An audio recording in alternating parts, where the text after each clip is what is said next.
Good morning friends, it's your turn पर आप सभी का स्वागत है। आज 22 जनवरी है और कल 23 जो आपका परिणात्मक दिन होगा। आप यूपीटेट की परीक्षा देने कल बैठ जाएंगे। ठीक है, सभी की तैयारियां पूरी हो चुकी होंगी, सभी ने अपनी तैयारी को अंतिम रूप दे दिया होगा। इसी श्रृंखला में आज हम कोई प्रैक्टिस सेट या मॉडल पेपर लेकर नहीं आए हैं। आपका जो सबसे महत्वपूर्ण सब्जेक्ट है मैथ्स, गणित आपका, उसके जो भी इंपॉर्टेंट फार्मूलाज हो सकते थे वो हम आपके लिए लेकर आए हैं, जिससे आप कभी कोई भी क्वेश्चन करने बैठे आपके दिमाग में फार्मूला बैठा हुआ हो, आसानी से शॉर्ट तरीके से जितना अच्छे से आप उस क्वेश्चन को कर सकते हैं उसके मुताबिक हम फार्मूलाज कुछ लेकर आए हैं। विभिन्न विभिन्न टॉपिक से ये फार्मूलाज आपके हैं। आप इस वीडियो को देखें, उन फार्मूलाज को समझें और कल इनका उपयोग करके सवालों को हल करें। हमने आपके लिए बहुत ही चुनिंदा फार्मूले बहुत ही अच्छे सभी टॉपिक्स को कवर करते हुए यहाँ पर नोट करे हैं। तो चलिए वीडियो शुरू करते हैं। वीडियो को लाइक और चैनल को सब्सक्राइब जरूर करें, जिससे आगामी यूपी टेट, सुपर टेट और सी टेट का जो भी वीडियो, जो भी कोर्स या जो भी सूचना हो वो आपको हमारे चैनल द्वारा समय पर मिलती रहेगी। चलिए वीडियो शुरू करते हैं। पहला फार्मूला है, यदि किसी आयत की लंबाई में r प्रतिशत की वृद्धि होने पर उसकी चौड़ाई में प्रतिशत कमी, जिससे क्षेत्रफल अपरिवर्तित है। यानी कोई आयत है, उसकी लंबाई में r प्रतिशत की वृद्धि हो रही है और चौड़ाई में प्रतिशत की कमी हो रही है। ठीक है, लेकिन क्षेत्रफल अपरिवर्तित रह रहा है। आपको ये ध्यान रखना, जो क्षेत्रफल कैसा है, अपरिवर्तित रहे, उसका फार्मूला है r इंटू हंड्रेड और अपॉन में 100 प्लस r। चूँकि यहाँ पर प्लस इसीलिए आया है क्योंकि यहाँ पर r प्रतिशत की वृद्धि हो रही है। ठीक है, इसीलिए नीचे 100 प्लस r रहेगा। इस फार्मूले को आप नोट कर लें। और क्षेत्रफल अपरिवर्तित रहे तो आप जो निकालेंगे, जो कमी होगी वो आपकी रहेगी r/100/100 + r। अगला जो आपका फार्मूला है, किसी त्रिभुज के आधार में x प्रतिशत, ये क्वेश्चन त्रिभुज से है। किसी त्रिभुज का जो आधार है बेस, यानी कि उसमें x प्रतिशत की कमी होने पर उसकी ऊंचाई में प्रतिशत वृद्धि, जिससे क्षेत्रफल अपरिवर्तित रहे। यानी कि आपको क्या करना है कि जो त्रिभुज है उसके आधार में x प्रतिशत की कमी होने पर ऊंचाई में प्रतिशत वृद्धि क्या होगी। तो चूंकि यहाँ पर कमी हो रही है इसीलिए फार्मूले में माइनस यहाँ पर रहेगा। ठीक है, तो उसका क्या होगा, x/100। यहाँ पर ये जो साइन है ये इंटू को बता रहा है। ठीक है, क्योंकि आपको x और इंटू एक सा ना लगे इसीलिए इस तरीके का शो किया है। तो x/100/100 - x। देखिए, जब पिछले फार्मूले में हमारी वृद्धि हो रही थी तो प्लस का फार्मूला लगा। ठीक है, कमी को निकालने के लिए। यहाँ कमी हो रही है तो ऊंचाई में वृद्धि को निकालने के लिए माइनस का फार्मूला यूज़ होगा। ठीक है, तो x/100/x। ठीक है। अगला है, यदि a प्रतिशत तथा b प्रतिशत दोनों कमी प्रतिशत हों तो वृद्धि कितनी होगी। तो यहाँ पर देखिए थोड़ी सी गड़बड़ है। नहीं, ठीक है, यदि a प्रतिशत की भी कमी हो रही है किसी में और b प्रतिशत की भी कमी हो रही है तो कुल कमी कितनी मानी जाएगी। तो कुल कमी होगी माइनस का a, यानी जो पहली कमी है, माइनस का b, यानी जो दूसरी कमी है, उनको उनके साथ हम ऐड कर देंगे AB/100 और बाहर लग जाएगा परसेंट। ठीक है, तो यानी अगर a प्रतिशत की भी कमी हो रही है, b प्रतिशत की भी कमी हो रही है, तो कुल कमी जो होगी उसका फार्मूला होगा -a-b प्लस AB/100 और बाहर आपका लग जाएगा यहाँ पर परसेंटेज।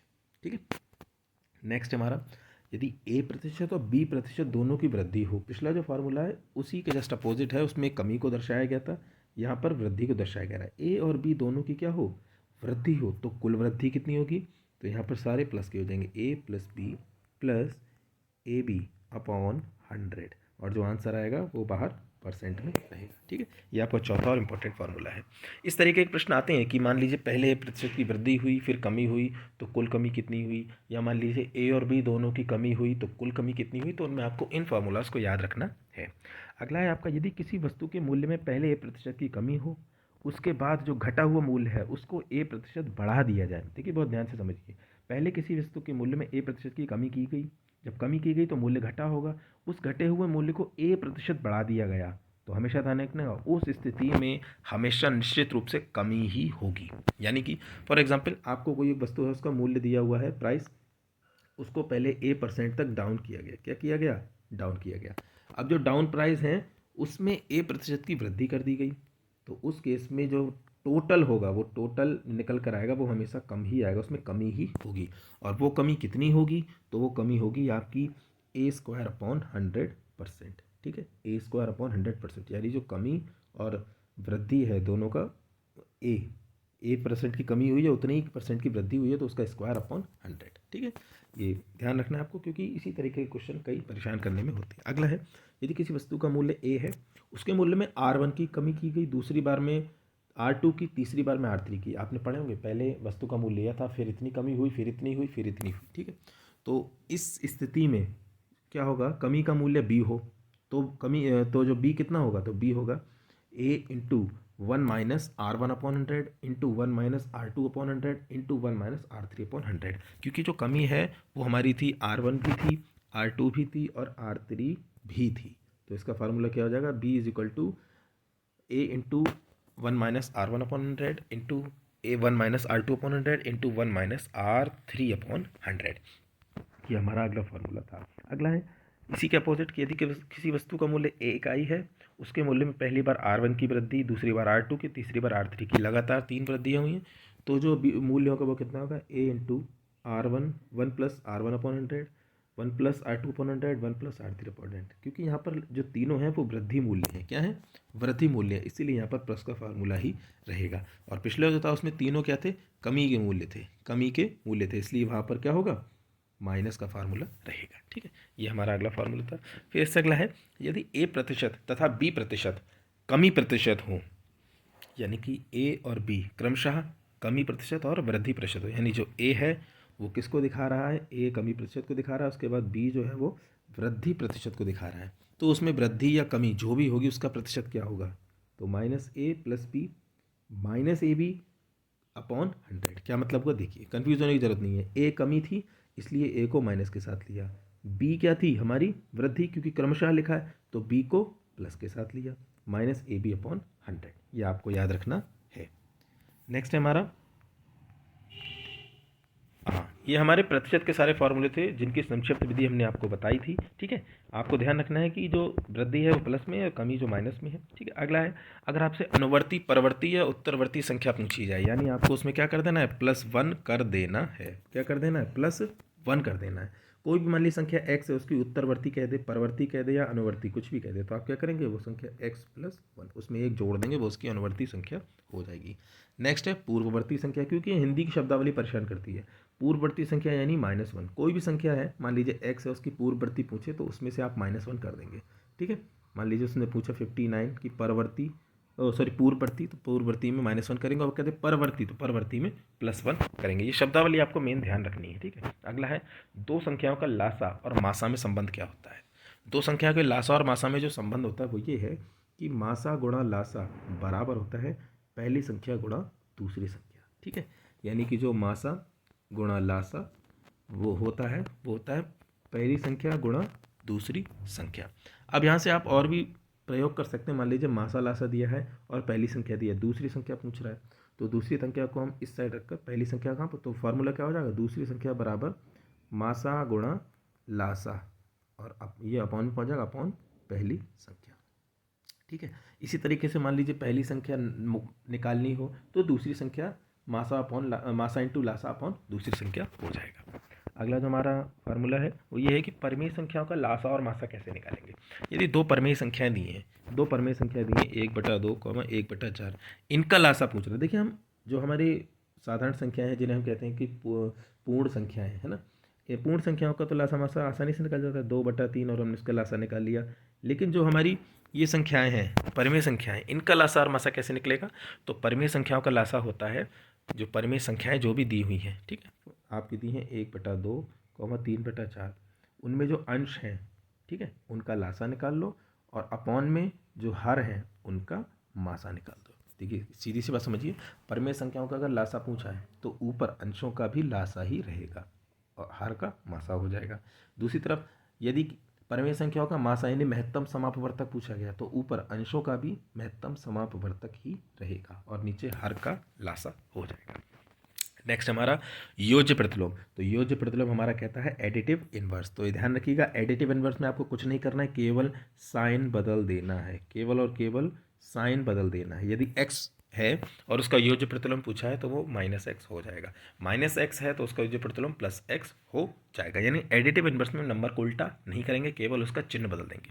अगला है गुणात्मक प्रतिलोम। गुणात्मक प्रतिलोम में आपको ध्यान रखना है ये इनवर्स की तरह ही होता है। मल्टीप्लिकेटिव इनवर्स में हमें नंबर को उल्टा करना पड़ेगा, यानी अंश को हर और हर को हमें अंश बनाना पड़ेगा।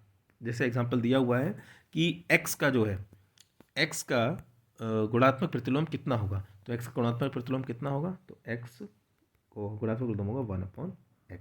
ऐसे लिखा है 5/6 का, तो हम क्या करेंगे, अंश को हर यानी 6/5 और हर को अंश बना देंगे। यानी गुणात्मक प्रतिलोम में केवल चिन्ह चेंज होंगे और योगात्मक प्रतिलोम या योज्य प्रतिलोम में केवल साइन चेंज होंगे और गुणात्मक प्रतिलोम में हमारा नंबर अंश का हर होगा, हर का अंश होगा। आगे कुछ सर्वसमीकरण जो आपको याद रखनी है, ए प्लस बी का होल स्क्वायर या ये होगा आपका A square plus B square plus 2ab, ये 2 यहाँ पर एक्स्ट्रा लिख गया है, ठीक है। अगला ए माइनस बी का होल, बहुत साधारण है लेकिन रिमाइंड हमें एक बार जरूर करना है, ठीक है। ए माइनस बी का whole square A square minus 2ab plus B square. अगला आता है कभी कभी A plus B plus C का होल स्क्वायर, तो यहाँ ध्यान रखना है A square plus B square plus C square, तीनों का square plus 2ab 2bc 2c, ठीक। नेक्स्ट है A cube plus B cube, बहुत साधारण है, आपको याद रखना है A cube plus B cube plus 3ab bracket में A plus B. A minus B का हो तो सभी जगह माइनस का चिन्ह आ जाएगा।